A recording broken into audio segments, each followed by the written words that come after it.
Bill, sit down. We need to talk. I heard those words and immediately braced myself for whatever nonsense was about to come out of my wife's mouth. But when I saw her face, serious, almost grave, I struggled to keep a straight face. I almost burst out laughing, but held it in because I already knew. I had known for weeks, maybe even months, and the only thing stopping me from losing it right then and there was the sheer absurdity of the situation. Sarah, my loving, devoted wife of 6 years, was about to confess. I could see it in the way she shifted in her seat, her fingers nervously playing with the hem of her blouse. She was preparing herself for the speech, the lies, the crocodile tears. But I was prepared too. I took my time sitting down across from her, resting my hands on the table and looking her straight in the eyes. "Okay," I said, my voice. "Calm talk." She took a deep breath, like she was about to tell me some devastating news. "I've been thinking a lot," she began, her voice trembling. "And I don't know how to say this, but, Oh, come on, Sarah," I interrupted, unable to help myself. "Just say it."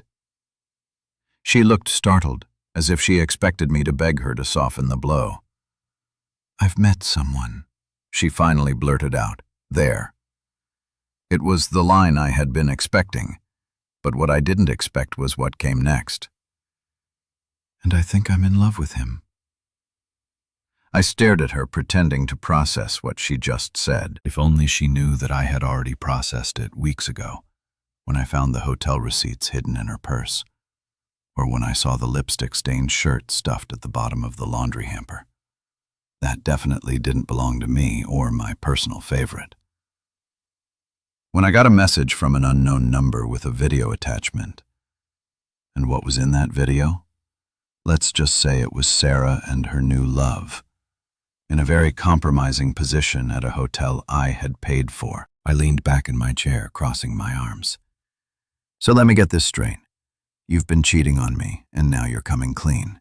Sarah flinched at the word. "It's not like that," she rushed to say. "It just happened." I almost laughed again. It just happened. That was rich. "So what do you want me to do with this information?" I asked, tilting my head. "Are you leaving me? Do you want a divorce?"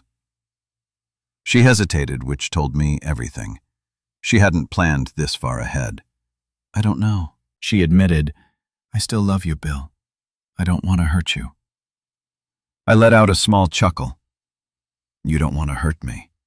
You've been sneaking around behind my back for months, and now you're sitting here telling me you're in love with another man, but you don't want to hurt me." She looked away, unable to meet my gaze. "Who is he?" I asked. Sarah's head snapped up. "What?" I shrugged. "I just want to know if you're in love with him. I assume he's someone important, right?" Her mouth opened, but no words came out. That's when I knew this wasn't just some random fling. And I was right, because when she finally did answer, she gave me a name that sent a jolt of electricity through my spine. A name that made my blood run cold. And that's when I knew this wasn't just betrayal. This was war. I had mentally prepared myself for this moment. I thought I knew everything. The receipts, the lipstick stains, the secretive text messages. Each piece of evidence had led me to this conclusion, long before she ever sat me down to talk. But nothing could have prepared me for the name that came out of her mouth. I felt my breath hitch in my throat, but I kept my expression neutral. I had learned a long time ago that showing emotion in a moment like this only gave the other person power. "Say that again," I said, my voice. Even Sarah hesitated, her lips pressing together as she looked down at the table. She was afraid. "Good. She should be, Bill," she whispered. "I don't want you to be upset." I leaned forward, resting my elbows on the table, keeping my eyes locked on her. "Oh, I'm not upset, Sarah. I just want to make sure I heard you correctly. You said his name is who?" Her mouth opened and closed like a fish gasping for air. She looked anywhere but at me. That's when I knew she was realizing her mistake. She shouldn't have said his name at all, because she had just confirmed something far worse than simple infidelity.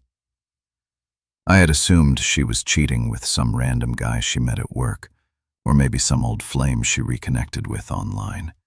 That I could have expected. But the name she had just whispered, that was something else entirely. "You've got to be kidding me," I said, letting out a short laugh. Him. Her silence spoke volumes. I could feel my heartbeat pounding in my ears. I ran a hand through my hair and exhaled slowly. "Wow," I said, sitting back in my chair. "I mean, really, Sarah, that's the best you could do?" Her eyes darted toward mine, filled with confusion, maybe even shame, but I wasn't about to let her sit there and play the victim. "Tell me something," I said. "How long has this been going on?" She shifted in her seat, clearly uncomfortable. "Bill, I answer the question, Sarah." She swallowed hard before finally speaking. "About 5 months." I let out a low whistle. 5 months. I repeated, 5 months, and you didn't think I'd notice, or were you just hoping I'd be too stupid to put the pieces together? She flinched at my words. "I wasn't trying to hurt you," she mumbled. I laughed at that, a real, genuine laugh. "You weren't trying to hurt me." I shook my head in disbelief. "Sarah, you're having an affair with him. If you wanted to hurt me, this is exactly how you do it." She looked down at her lap, twisting the fabric of her blouse between her fingers. "It's not like that," she whispered. I let out another laugh. "Oh no. Then what is it like, Sarah? Please enlighten me."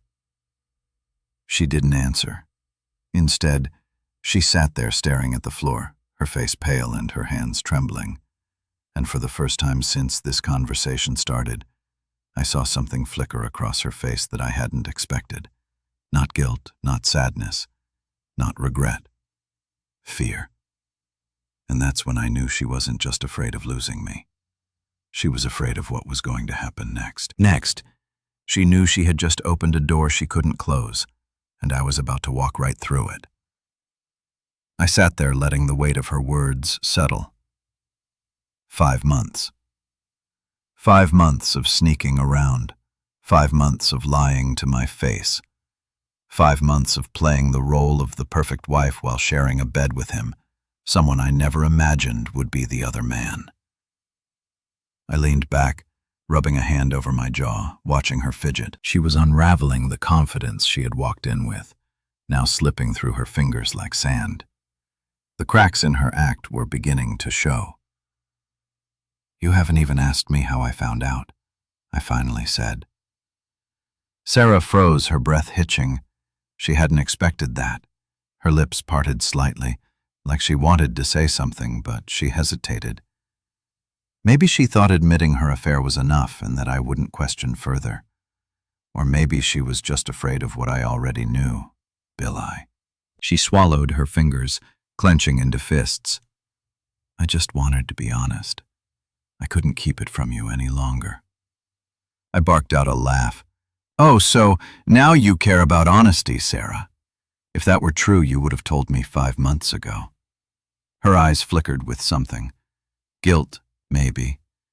But it was too late for guilt. That ship had sailed. I stood up, pacing the length of the room, shaking my head. "You know what's funny?" I asked. Glancing back at her, I had a dozen theories about who it could be. A coworker, someone from the gym, maybe even an old college boyfriend. But him never crossed my mind. Her silence was deafening. I turned to her fully now, my hands on my hips. "So, what you thought? You'd tell me, and I just accept it." "I thought you'd understand," she whispered. I blinked. "Understand? Understand what, Sarah?" I asked, stepping closer, that my wife, my partner, threw away 6 years of marriage for someone who was supposed to have my back. That every time I kissed you goodnight, you were thinking about someone else. That every time I told you I loved you, you were waiting for an excuse to run into his arms. Tears welled up in her eyes. It's not like that. Then tell me, I challenged. Tell me exactly what it's like, because from where I'm standing, it looks exactly like betrayal. She sucked in a shaky breath, her hands trembling as she rubbed them against her jeans. I didn't mean to fall for him, Bill. It just happened. I clenched my jaw. That damn excuse again. You didn't mean to fall for him, I repeated slowly. So what, you tripped and fell into his bed. You accidentally booked a hotel room.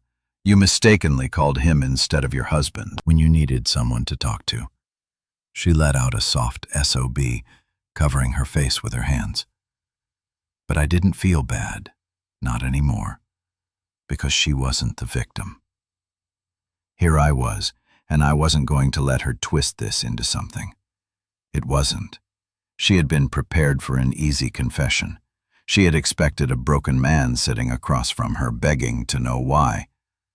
But that wasn't what she got. Instead, she got a man who had already known the truth, who had already accepted it, and was 2 steps ahead because, while she thought she was breaking the news to me, she had no idea what I had planned, and when I finally revealed it, she'd regret ever opening her mouth.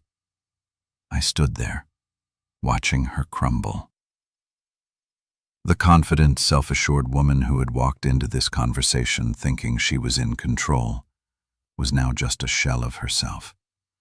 And I wasn't done, yet not even close. Sarah wiped at her eyes, forcing herself to look up at me. Bill, please, I never wanted this to happen. I scoffed, never wanted it to happen. Then why did you let it go on for 5 months' silence? You had 5 months to come clean, Sarah. 5 months were every single day. You could have stopped 5 months where you looked me in the eyes, kissed me and told me you loved me. While lying through your damn teeth, she winced at my words, but I didn't let up. What was I supposed to do? She asked. Weakly, I stepped closer. Oh, I don't know, Sarah. Maybe not cheat on your husband. Her mouth opened, but she had nothing to say. I let out a humorless laugh and shook my head. You think this is the worst part for me? I asked, crossing my arms. The cheating. No, Sarah. The worst part is that you sat across from me night after night pretending everything was fine. You pretended to be my wife, knowing damn well you were sharing a bed with him. I saw her flinch at that last part. Good. Her shoulders shook as she exhaled sharply. I was scared, okay? Scared of what I asked. She swallowed hard. Scared of losing you. I laughed again, a bitter sound that echoed through the room. Sarah, you already lost me. The second you chose him. Tears ran down her cheeks, but I had no sympathy left to give. I had wasted enough love on someone who didn't deserve it. And now it was my turn. I pulled my phone from my pocket, unlocking it with a quick swipe. Her eyes darted to it immediately. Doobie, what are you doing? She asked hesitantly. I smirked. Since you've decided to be so honest, Sarah, let's see how he feels about honesty. Her breath hitched. Bill, wait. But I was already dialing. She lunged toward me, trying to grab the phone, but I stepped back, holding up a finger. Hey, you had your turn. Now it's mine. The call rang once, twice, and then, Hey man, what's up? His voice. The voice of the man who had been sleeping with my wife. I grinned, locking eyes with Sarah. Oh, nothing much, I said casually. Just sitting here with Sarah. Thought you might want to join the conversation. Dead silence. On the other end, Cess's face went pale, and that's when I knew I had just flipped the game on her for a moment. There was nothing but silence along, stretching void of hesitation. From the other end of the call, I could practically hear his brain scrambling to process what I had just said. Sarah stood frozen, eyes wide with pure panic, her fingers twitching as if she wanted to snatch the phone away but didn't dare move. Then finally, his voice crackled through the speaker bill. I grinned, but there was no humor in it. The one and only. Another pause and then a shaky breath. What's going on? I turned my gaze back to Sarah, watching as she wrung her hands together, her shoulders trembling. She looked like she was about to be sick. What's going on? I repeated, dragging out the words.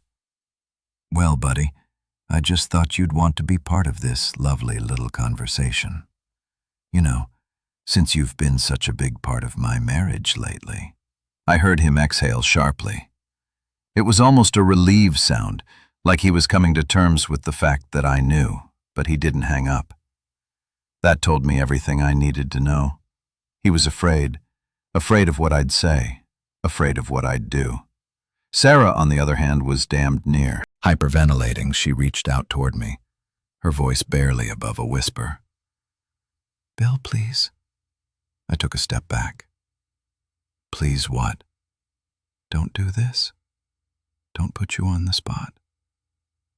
I let out a sharp chuckle. Sarah, I didn't do this. You did. She recoiled, and I turned my attention back to the phone. So tell me, how long has it been? Another silence. Then he sighed. Bill, man, listen. Oh, no, you listen. I cut him off. You don't get to man me. You lost that right the second you decided to sneak around with my wife. Bill, let's just, what I snapped, talk about it. Oh, we're talking now, aren't we? And hey, since we're in the spirit of honesty, why don't you tell me how long I heard him swallow? Sarah was shaking her head furiously, silent tears rolling down her face. Then finally, he said it. 7 months. The room tilted. My stomach dropped. Sarah had told me 5. I had expected lies, but this... I let out a hollow laugh. 7 months. Sarah let out a choked SOB. Bill, I held up a hand, cutting her off. No more words. No more lies. Just shut up. She clamped her mouth shut, her whole body trembling. I turned my attention back to the phone, so I said, voice eerily calm, tell me, when did you two first decide I was some kind of idiot? Another silence. I never thought that, he murmured. I scoffed. Right. That's why you were sneaking around behind my back like I wouldn't figure it out. Sarah's shoulders shook with silent sobs. But I was beyond caring. I had spent months unknowingly playing the fool. I had loved a woman who had no problem stabbing me in the back. And the worst part? She hadn't even respected me enough to tell me the truth. No, I had to drag it out of her. I let out a slow breath. You know what's funny? I asked. I thought I'd be furious. When this moment came, I thought I'd scream, break things, maybe even throw a punch. I let my gaze drift to Sarah, who was barely holding herself together, but standing here now looking at her, I shook my head, a strange calm washing over me. I just feel sorry for her. Sarah gasped, and the guy on the phone didn't say a word. I smiled, but there was no warmth in it. You want her, you can have her. Then, without waiting for a response, I ended the call. Sarah let out a small, strangled cry. Bill, please. But I was already walking away, and this time, I wasn't looking back. Sarah stood there frozen in place, as if she couldn't comprehend what had just happened. Her lips parted slightly, her eyes darting between me and my phone, as if she expected me to change my mind, to take it all back. But I wasn't going to not. This time I had spent years being the reliable, predictable husband. The man who forgave, who overlooked things, who always assumed the best in people. And for what? So that my wife could spend 7 months making a fool out of me? No. That version of me was dead and gone. I grabbed my car keys from the counter and made my way toward the front door behind me. I heard her stumble forward. "Bill, please wait. Just talk to me. Don't just walk away." I stopped with my hand on the doorknob and turned to look at her. Really look at her. Her makeup was smudged, her cheeks tear-streaked, her entire body trembling as she clutched at the front of her shirt, like she was physically trying to hold herself together. A month ago, I would have caved, a week ago even. But now, I felt nothing. No anger, no sadness, just an empty, hollow acceptance of what was and what was. That Sarah had never loved me the way I had loved her. That she had made her choice the moment she let another man into her life. That I'd been nothing more than a convenience to her until I wasn't. "You don't get to beg now," I said, my voice calm. "You lost that right." She let out a choked sob, stepping closer. "I made a mistake." "Okay, but I still love you. I do. I don't know why I did this." I exhaled sharply, shaking my head. "That's the thing, Sarah. You do know. You did this because you wanted to, because you thought you could get away with it." She opened her mouth, but I held up a hand. "And don't give me that I still love you. Nonsense. If you really loved me, you wouldn't have done this. If you had any respect for me, you wouldn't have lied for 7 months." Her face crumpled, and for a brief second I saw something flicker in her expression, something I hadn't seen before. Panic. Real panic. Not just guilt, not just regret. She had assumed I would fight for her, for our marriage. She had assumed that I would be devastated, maybe even willing to work through it. But I wasn't. I was done. She took another step forward, her breathing ragged. "Bill, please, I don't want to lose you." I let out a humorless laugh. "Sarah, you already lost me." And with that, I walked out the door. The night air hit me like a slap to the face, cool and crisp, smelling like rain. I took a deep breath, letting it settle inside me, letting the reality of the moment truly sink in. I had just walked out on my wife, my cheating wife, and for the first time in months, I felt free. I climbed into my car bar, gripping the steering wheel as my mind raced. I had no plan, no idea where I was going. All I knew was that I couldn't be in that house anymore. Not with her. Not with the ghost of everything we used to be lingering in every room. As I pulled onto the road, my phone buzzed. I glanced at the screen. Sarah. I ignored it. She called again and again. By the 5th call, I shut off my phone completely. She didn't deserve my time. She didn't deserve me. And tomorrow? Tomorrow, she'd realized just how much she had truly lost. I drove for hours, letting the streetlights blur past me in streaks of yellow and white, my knuckles tied around the wheel. I wasn't angry, not in the way she probably assumed I would be. I wasn't screaming, wasn't punching the dashboard.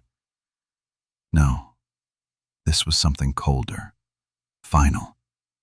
I didn't have a destination in mind, but I wasn't about to go to a friend's house and unload all my problems. Not yet. I needed space. I needed to be alone with the reality of what had just happened. Sarah had cheated, lied, manipulated, and when she finally got caught, she acted like she was the victim, like I was the one making a mistake by leaving. But the truth, the mistake, had been staying for as long as I had somewhere around. In the morning, I pulled into an empty parking lot outside a 24-hour diner. The place was dimly lit, mostly empty, and exactly what I needed. a quiet corner of the world where no one knew me. I stepped inside the warm scent of coffee and frying bacon, wrapping around me like a blanket. The tired-looking waitress barely glanced up from her notepad. As she waved me toward a booth in the back, I slid into the cracked vinyl seat, exhaling slowly. And that's when it really hit me. My marriage was over. There was no fixing this, no working through it. No coups therapy were second chances. I had walked down, and for the first time in 7 months, I had made the right choice. A cup of coffee was placed in front of me without me even asking for it. The waitress, a woman in her late 50s with dark circles under her eyes, gave me a knowing look. "Long night?" she asked, pulling a pin from behind her ear. I let out a low chuckle. "You could say that," she smirked. "I've seen that look before. Someone break your heart?" I took a sip of the coffee, letting the bitterness settle on my tongue. "Something like that," she nodded, tapping her pen against her notepad. "Well, let me tell you something, sweetheart. Anyone who makes you feel like this ain't worth the trouble." I huffed out another laugh, shaking my head. "Yeah, I'm starting to realize that she scribbled something onto her pad before sliding it across the table. Pie on the house, bad nights. Call for good pie." I glanced down at her scrolled handwriting. Apple or cherry? For the first time all night, I smiled. Cherry. She nodded, disappearing toward the kitchen, and for a moment I just sat there staring at the chipped coffee cup in front of me, letting the stillness of the night settle into my bones. Sarah was probably panicking by now, pacing the house, leaving desperate voicemails. Maybe she thought I'd cool off and come home. Maybe she thought I'd be weak enough to forgive her. She had no idea. She had severely underestimated me. I pulled my phone out of my pocket, turning it back on immediately. The screen lit up with notifications. 12 missed calls, 6 voicemails, and then a text. I tapped on it, already expecting the usual nonsense.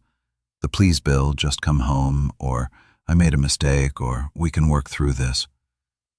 But what I saw instead, it wasn't from Sarah. It was from him. And the words on the screen made my stomach drop. "Bill, I need to talk to you. There's something you don't know." I stared at the message, my blood turning ice cold. Something I didn't know. No, I already knew everything, didn't I? I sat there staring at my phone screen, my pulse hammering in my ears. His message kept flashing at me like a warning light, those words digging into my brain. "Bill, I need to talk to you. There's something you don't know." A part of me wanted to ignore it. I had no interest in hearing excuses from the guy who had been sneaking around with my wife for the past months. What could he possibly say that would change anything? But another part of me, the part that needed to know the full truth, couldn't let it go. So, against my better judgment, I picked up my phone and called him. It barely rang once before he picked up. "Bill, make it quick." I cut him off, my voice flat. There was a pause, then a deep sigh.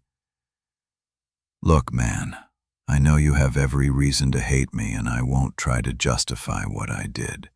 It was wrong. I get that. But you don't know the full story."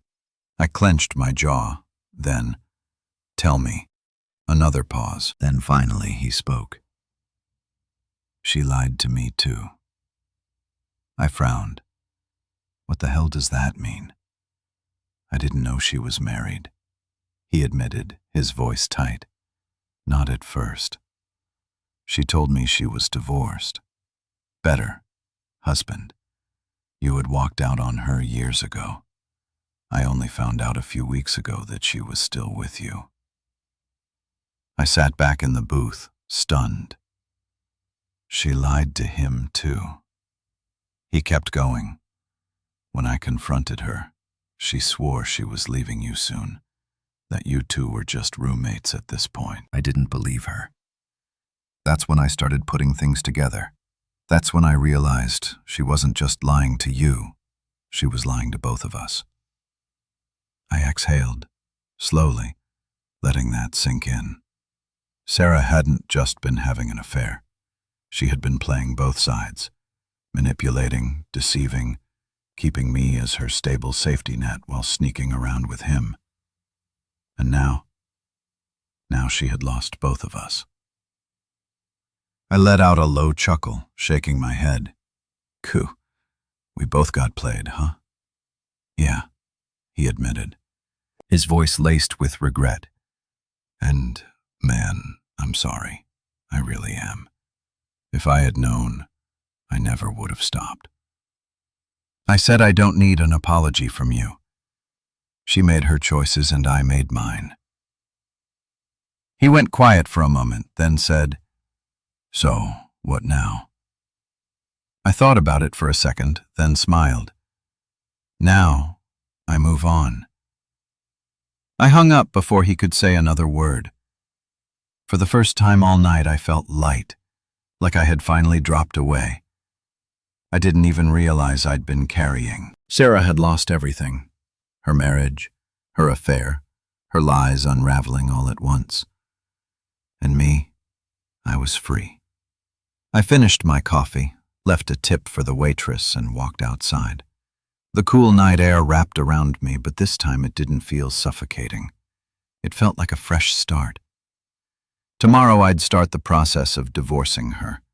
Tomorrow I'd begin rebuilding, and tomorrow would be the first day of a life where I wasn't just someone's backup plan. It was time to start living for me.